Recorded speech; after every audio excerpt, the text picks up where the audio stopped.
Hello my amazing people, and welcome back to my channel. If you're back, if you're new, welcome to my channel. I'm Shayna and I have another case for you all today. Today we'll be going over the case of Peter Spencer. I had so many requests to cover this case, and I know I've been covering a lot of current events lately on my channel. And I've been doing that because there are so many. There's kind of been an influx of cases that I have wanted to cover and bring to you guys because they deserve the awareness, they deserve the attention. You guys were really hitting me up a lot to cover this case, and I looked into it and I totally understood why from the very first second that I looked at it. So thank you so much for everyone who recommended this to me. Your voices did not go unheard. This story, not many stories make me like angry when I'm researching them. There's a lot that are upsetting and they're disappointing and they're hard to listen to, but not very many make me angry, and this one, it makes me very upset, like very angry, very mad when I look at the details of what happened. And you'll understand why by the time we get to the end if you haven't already heard of this case. Just my usual disclaimer, this is all information that I found online and compiled into a video for educational purposes. Thank you so much for joining me today, and let's get started.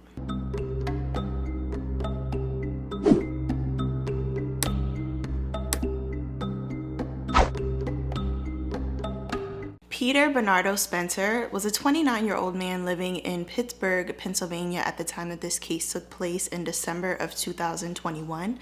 He's originally from Kingston, Jamaica actually, and he moved to the United States when he was a teenager, and he was always known by everybody to be a really kind and gentle soul who motivated people around him and made people feel good about themselves. He had this really nice, infectious smile that he was known for, and he was just this like contagiously positive and caring man who trusted everyone because of the trustworthy kind of person that he was himself.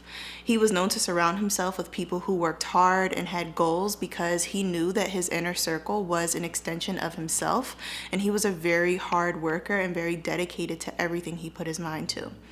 He was known by people to often take time and give back by feeding the homeless, and he also enjoyed playing basketball with the neighborhood kids as well. And he was the type of guy who liked to be outdoors. He is what you could consider an outdoorsman, and he would frequently spend time in nature, outside in the elements, and he loved being surrounded by the trees and by animals. This is kind of where he found his peace. As far as his career goes, at the time of his passing, he was a construction worker, but he also was in the process of getting his CDL that he was super excited about. He achieved his permit and was currently in the process of taking classes to finish up finalizing his CDL. And there were 5 exams that he had to take that were required for him to complete the course, and he had completed 4 of them and only had 1 more to go. So as you can imagine, this was a very exciting stepping stone for him, and he was at the precipice of achieving this goal that he had for himself. And every single Friday he would cook Jamaican food with his mom for the people in the neighborhood, and he actually had a long-term goal of opening a restaurant with his mother one day that people could,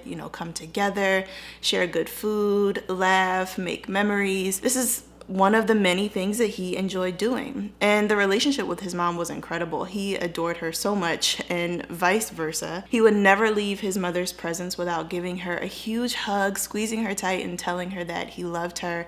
And same thing with phone calls. Anytime they hung up the phone, he always said, "I love you," and he called her Madre before hanging up any phone call. Perhaps the most important recent development in Peter's life was that he was preparing to be a father.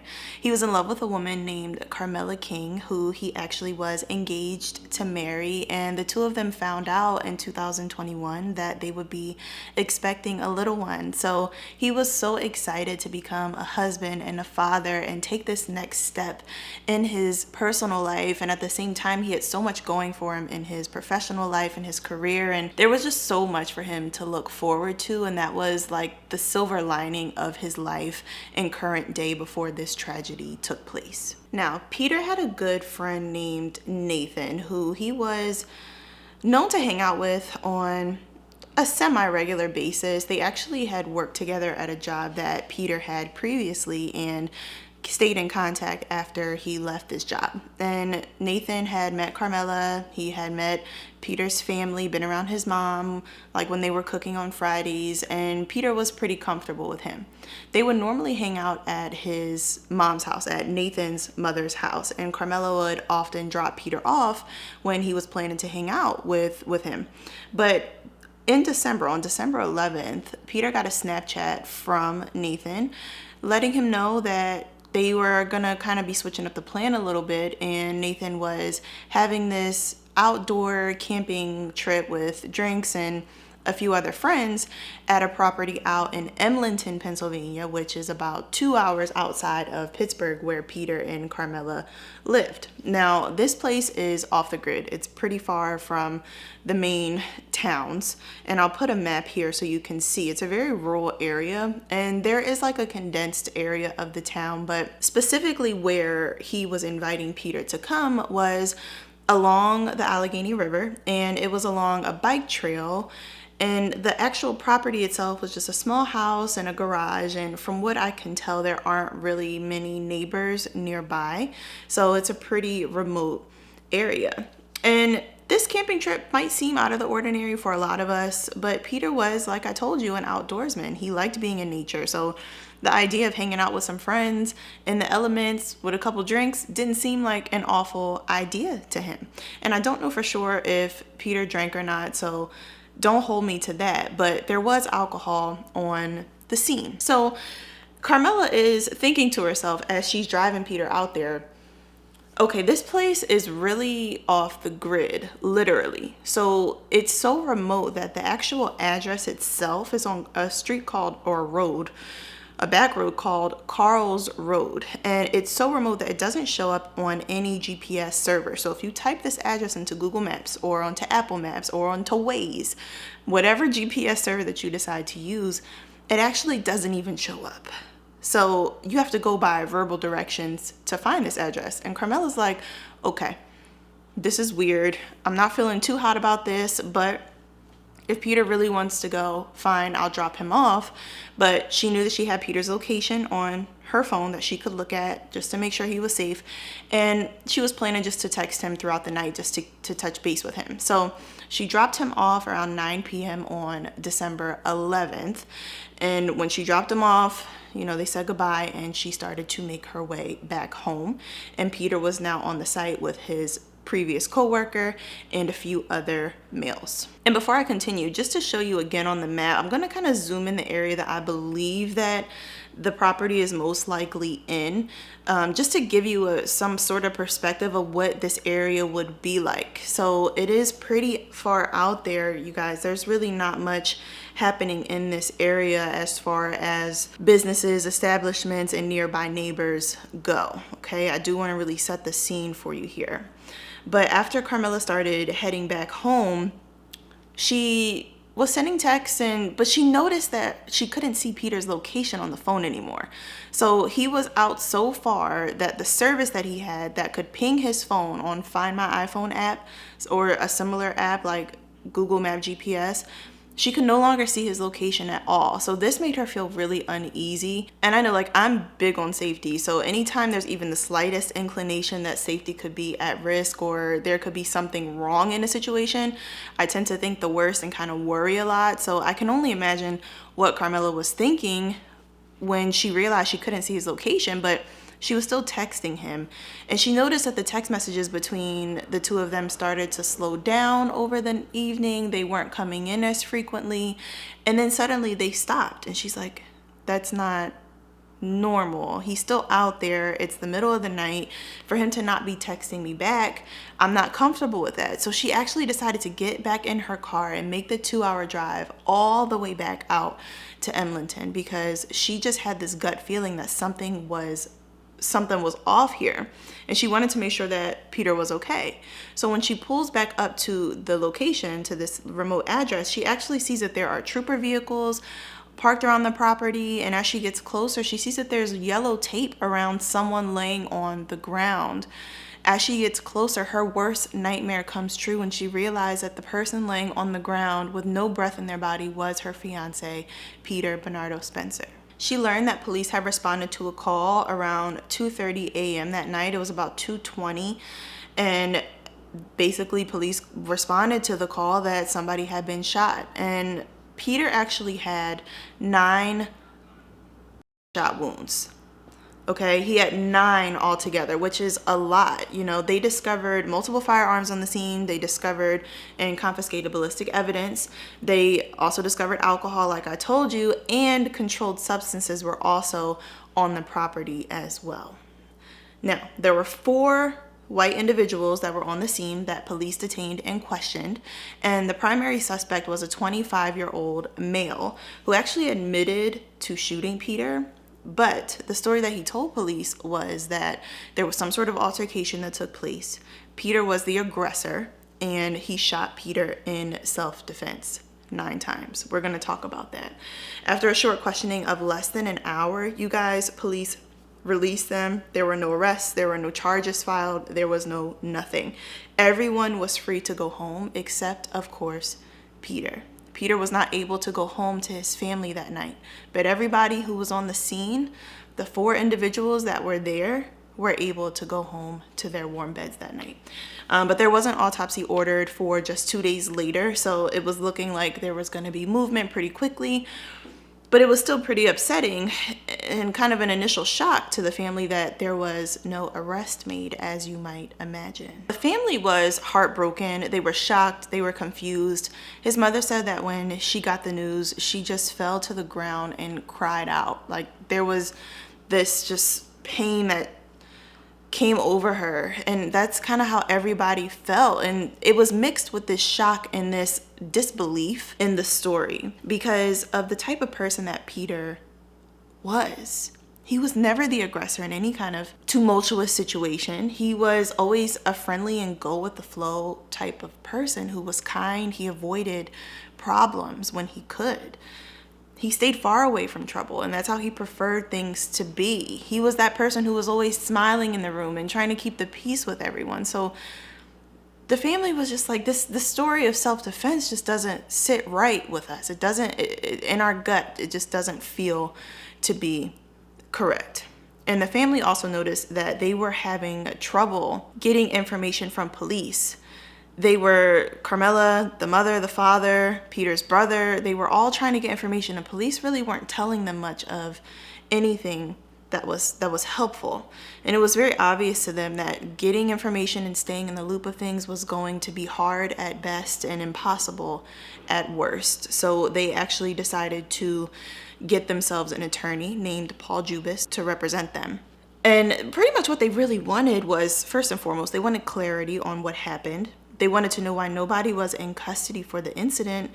And they were just very confused, again, like how this could possibly be deemed a self-defense situation, given that Peter was largely outnumbered by the others on the scene and could have easily been taken down with non-lethal force, right, if he really was an aggressor. And also, like, the confusion surrounding him having 9 wounds. There weren't 1 or 2 wounds. There were 9, which means that this went way beyond self-defense. All right, let's talk about the autopsy. So Peter's autopsy was conducted by the coroner, and it was determined to be a homicide pretty much right away.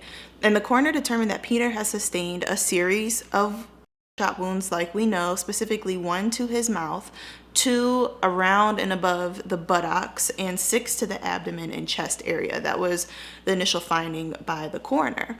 And with this in mind, you might be thinking what I'm thinking. Okay, how can it be self-defense if there were 9 shots?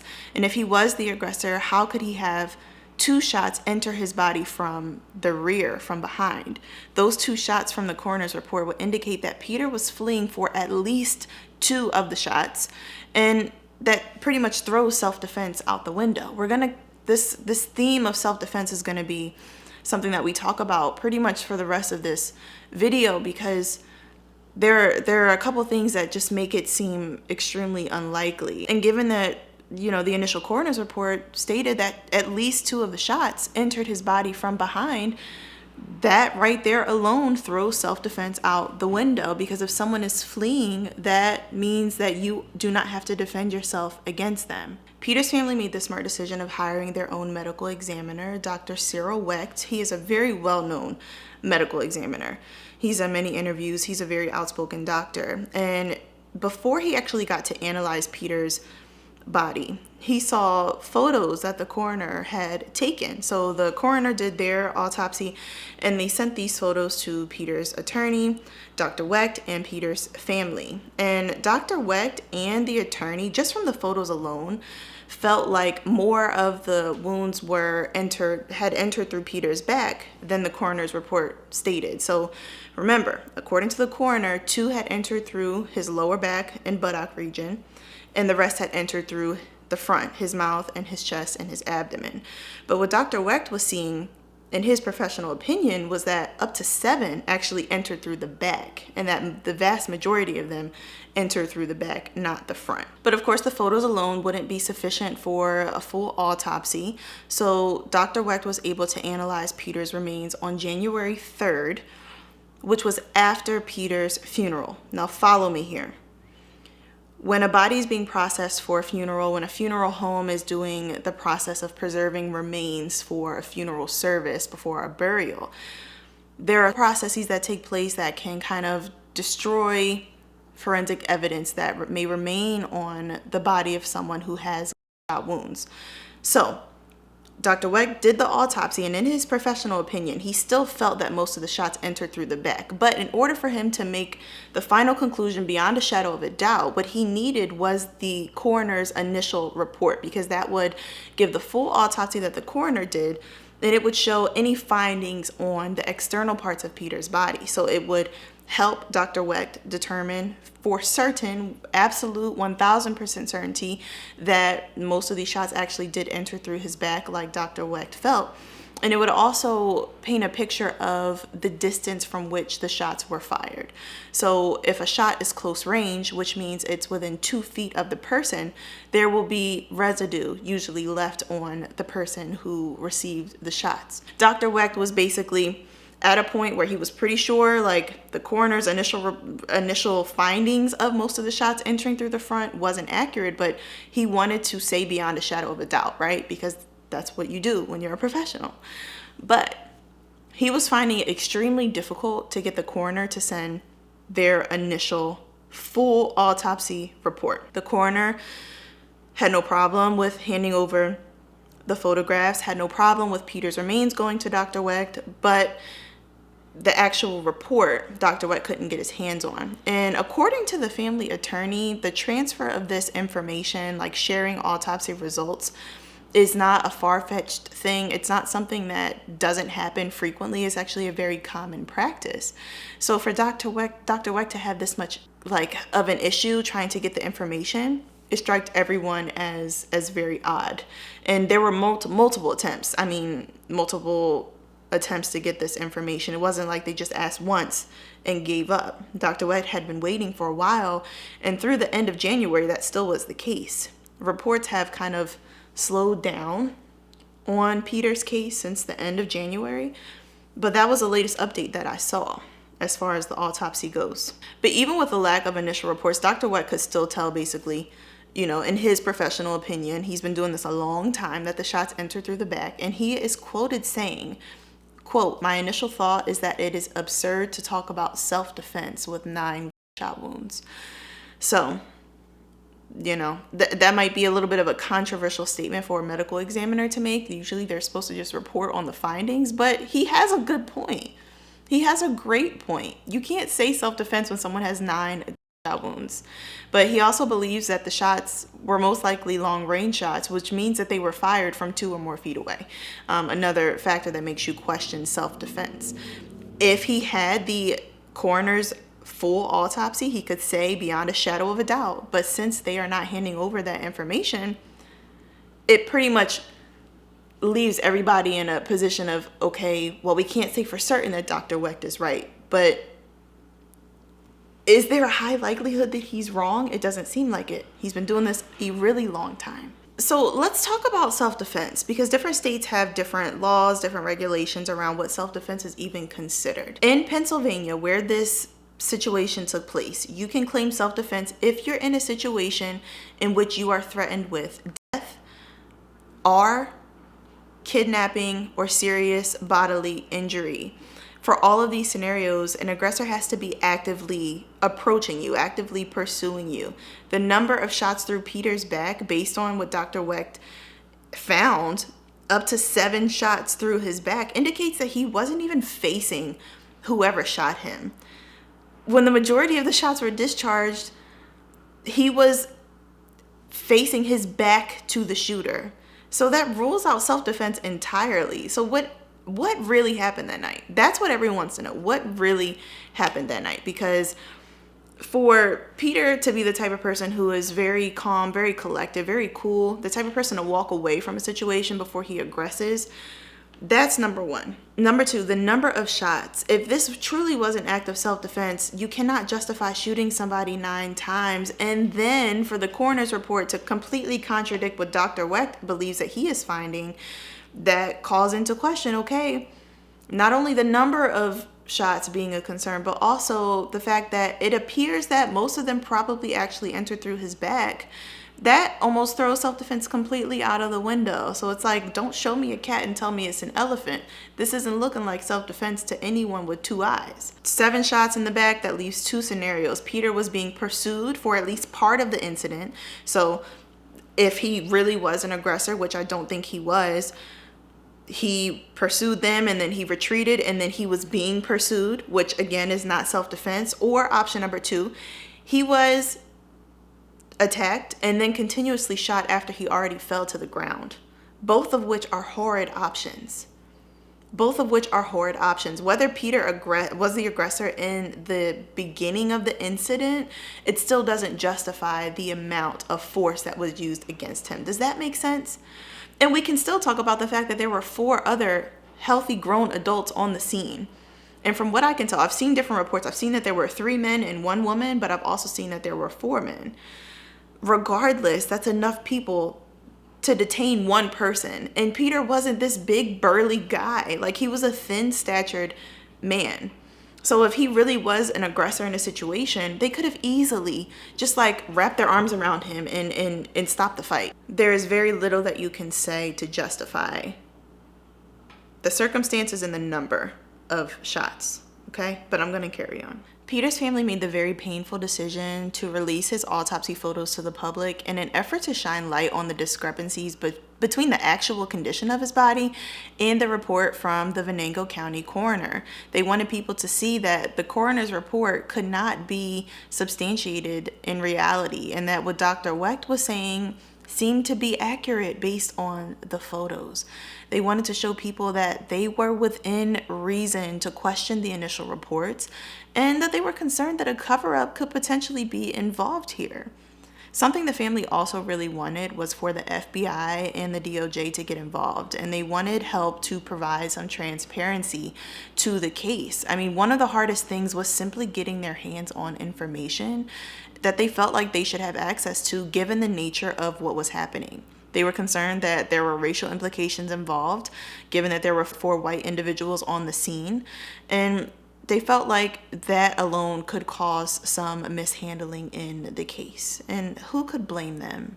You know, given that Peter was the only one on the scene with any type of injury and no arrests were made at all, and then this lack of transparency, it just makes you wonder about a factor of authorities protecting the people who were there. And the family lawyer has said that a lawsuit is very likely to come due to the family feeling like a mishandling of the situation was happening and just shadowy, non-transparent behavior that has been present since day one, from when Carmela first stepped foot on the scene.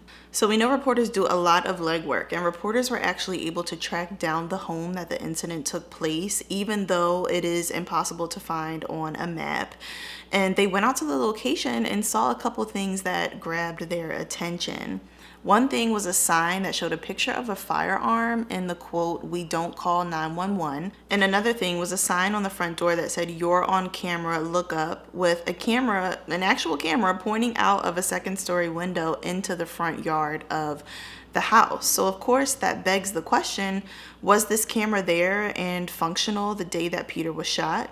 Because if so, given where his body was found in relation to this camera, it would have picked up every single thing that happened that night. But police have not made any comments about the camera itself. So we don't know if that is part of the active investigation, but the family lawyer has made a statement saying that this adds another layer of mystery to the case and adds another layer of mystery to the lack of transparency that I have mentioned to you guys a few times now. Pastors, bishops, rabbis, and other faith leaders have gathered en masse to raise their concerns about what happened to Peter, and they've called for justice to be served and have asked that the Attorney General and senators step up and get involved in finding a conclusion that is based on what really happened that day. The Black Political Empowerment Project also got involved by writing a letter to PA authorities demanding justice.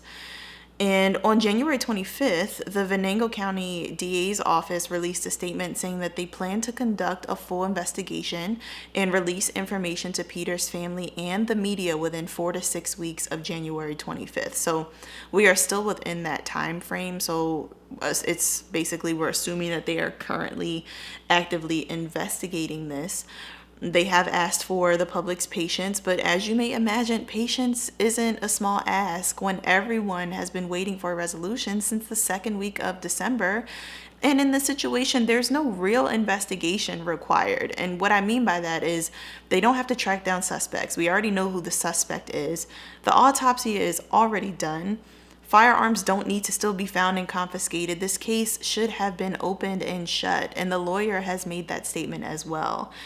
Many people truly feel that if Peter was the man holding the gun and not the one found on the ground, he would have been in cuffs that day. But the worst part is the lack of answers and the police shutting the lawyer and the medical examiner out of a process where communication is commonplace and expected. For the family to have to fight for updates and general information is unfair and it's not normal. And according to some sources, this area of Western Pennsylvania is not a place that you can typically call inclusive, with Venango County being 1.1% African American. While we wait for answers, you can help by contributing to the GoFundMes started by his fiance and his brother, or sign the petition that was started by Hunters of Color. Their goal with this petition is, quote, "We are calling on the Venango County District Attorney, the U.S. Attorney General, and PA State Attorney General, the Governor of Pennsylvania, and the PA State Police Commissioner for a swift and transparent investigation into the of Peter Bernardo Spencer, and demanding that justice be brought to his killers immediately." So I definitely recommend go signing that change.org petition. That will be in the description box, as well as the GoFundMes. There are a lot of people who feel a lot of different ways, and it's all justified for people to feel the way that they do. I'm making this video to stand in solidarity with Peter's family, to raise awareness, and to hopefully help bring some level of justice in Peter's case. I really wanted people to know who he was, too. I wanted there to be more dialogue around the type of man he was, about how kind he was, and about how motivated he was, and how he motivated people around him, and how much of a hard worker he was, and how excited he was to be a father and a husband. That's important for people to know, because we unpack these cases and we talk about these tragedies and we talk about the facts, but there's also always a lot to unpack as far as the layers of who these individuals are. But that is all that I have for you guys. You know what I'm gonna say? If you made it this far, you are loyal. You really are, and I appreciate you. I hope you have a wonderful morning or afternoon or evening, depending on what time it is when you watch this video. And I look forward to seeing you in the next one. Peace.